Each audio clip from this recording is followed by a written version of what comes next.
Moro, I guess, just from your perspective, I guess, what do you kind of feel was kind of missing today, or I guess, what do you kind of feel you guys didn't do today that allowed Texas to win today? Consistency. I think we played good in some part of the game, but our biggest key and what we're looking for the most is our consistency. And I don't think we play good for the majority of the game. I think we played good some period of the game, but it wasn't enough.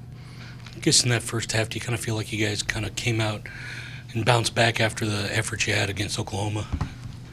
Yeah, absolutely. That's what we tried to do, but like I said, we weren't consistent enough to get the job done. Kyler, in that second half, you guys were able to get open shots, just weren't able to make them. Do you kind of feel it was as easy as that, or was there something else Texas did to kind of put themselves in a good position?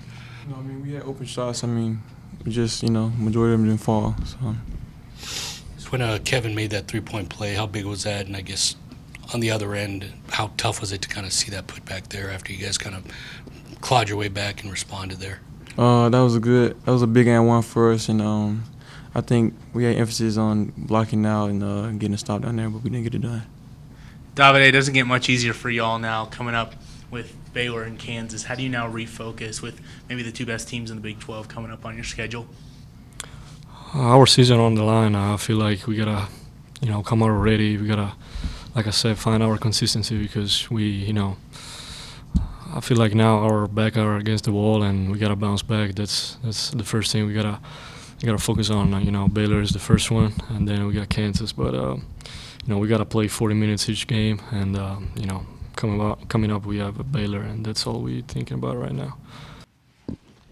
Chris, how would you assess the second half? What did you see from Texas that allowed them to kind of pull away late? Yeah, I thought Texas was the more aggressive team in the second half. Offensively, they set the tone early. They were in the bonus real early. I think 4 fouls in the first 4-minute game. And defensively, they were taking a lot away from us today. So there's no doubt about it. It was kind of the tale of two halves. They were the more aggressive team in the second half.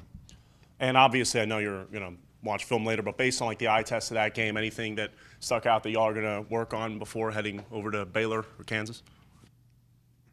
Yeah, we're going to have to work on some stuff with our offense and our defense. Coach, obviously it doesn't get much easier with Baylor and Kansas coming up. How do you now refocus those final two games of the regular season?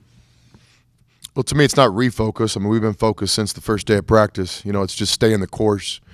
And congratulate Texas and Shaka tonight. I said it. My tune hasn't changed, right? I've been consistent. Told you guys they're one of the hottest teams in college basketball right now, and today that proved to be true again. They're getting contributions from different people on their roster. I think a couple guys today were hitting three-point shots and maybe hadn't hit one all season. But we expected this. This is what good teams do. We've played an Oklahoma's team whose back was against the wall. We got their best punch. And today we play a good Texas team that's well-coached, that backs are against the wall.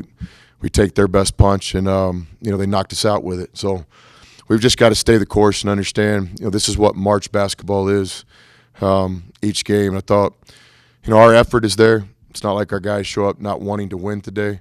But I think in the second half, we got out-toughed.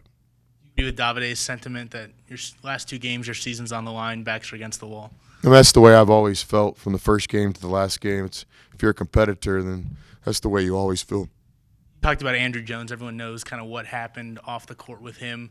Now, is it kind of rounding into that form? I think he had 18 the first game, 20-something now. What does it say about the player he is and the guy he is? Yeah, he's one of the best players in the Big 12. He's a real talented young guy before his adversity. And now, I would agree with you. He's playing like an all-conference player. A lot of respect for him and his family. We're both from the same hometown, Irving. So he's a guy that I've always pulled for. I want to congratulate him on another great game today.